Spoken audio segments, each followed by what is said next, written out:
আমি মেগনেটিক বৰ্ডৰ সহায়ত শব্দ গঠন আৰু লিখন কৰাবলৈ চেষ্টা কৰিছোঁ। ভিডিঅ'টোত ছবিৰ সহায়ত অৰেল লেংগুৱেজ ডেভেলপমেণ্ট অৰ্থাৎ মৌখিক ভাষা বিকাশতো গুৰুত্ব প্ৰদান কৰিছোঁ আৰু হাই অৰ্ডাৰ থিংকিং কৰিবলৈ ছাত্ৰ-ছাত্ৰীক উৎসাহ যোগাইছোঁ।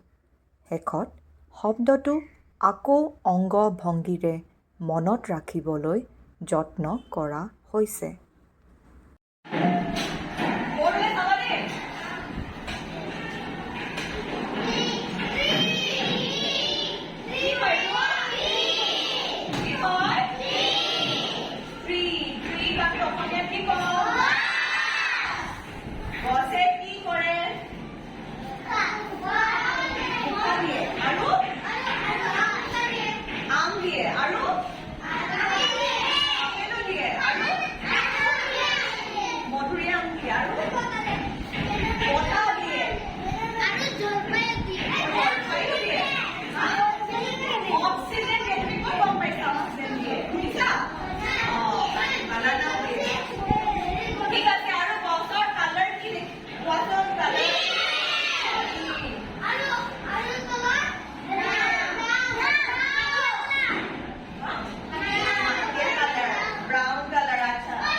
ঠিক আছে